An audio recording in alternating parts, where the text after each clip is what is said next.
Hi everyone, welcome to my another blog.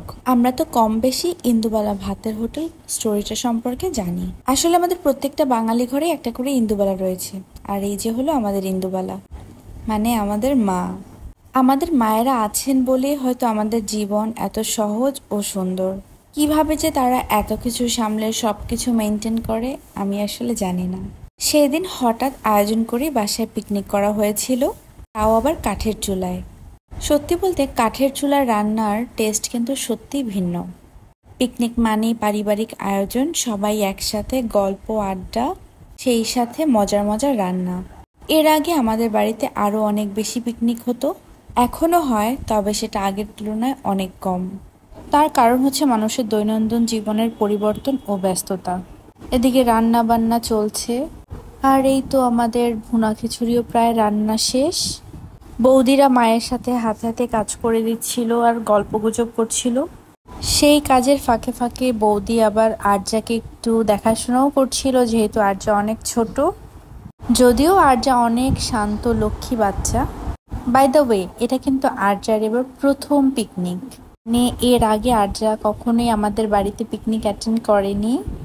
সে কিন্তু খুবই excited ছিল যে বাসায় কি হচ্ছে, সবাই একসাথে কি কি করছে। সবাই ওর জন্য আশীর্বাদ করবেন।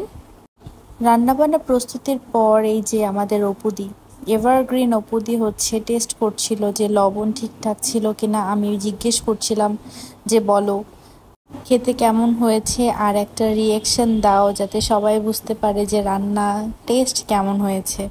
মানে আমাদের বাড়িতে না সবাই অনেক মজা করতে পছন্দ করে। আর এই যে অনেককেও আমরা টেস্ট করতে দিয়েছি, অনেক টেস্ট করতেছিল। এরপর মাংস রান্নার প্রসেস চলছিল। মাংস বসিয়ে দেওয়া হয়েছে, প্রায় হয়েও এসেছে মাংস। মা না কীভাবে যেন খুব চটজলদি সব কাজবাজ করে ফেলে। এরপর বেগুনির পর্ব, বেগুনির ভাজার পর্ব চলছে। আর আমাদের বাড়িতে বেগুনি অনেক অনেক লাগে, কারণ গল্প করতে করতে অনেক বেগুনি শেষ হয়ে যায়। মানে বলা যায় যে বেগুনি হচ্ছে আমাদের গল্পের আসরের একটা স্ন্যাক্স। মোটামুটি তখন সব রান্নাবান্নাও শেষ, সবাই সবার মতো করে সময় কাটাচ্ছে, সাথে মা মজার মজার কথা বলতেছে, সবাই হাসাহাসি করছে। এটাই হলো পারিবারিক বন্ধন। সবার সাথে সুসম্পর্ক রাখাও কিন্তু একটা পারিবারিক শিক্ষার মধ্যে পড়ে, যেটা সবার মধ্যে থাকে না।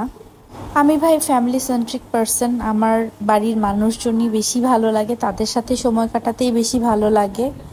আমার কাছে মনে হয় যে আমার বাড়ির মানুষগুলো থাকলে আমার আর কিছুই লাগে না। এরপর রান্নাবান্না শেষ, ছেলেরা খেতে বসে পড়েছে। এদের খাবার দাবারের পর আমরা মেয়েরা খেতে বসেছিলাম। সবাই রান্নার অনেক প্রশংসা করেছিল।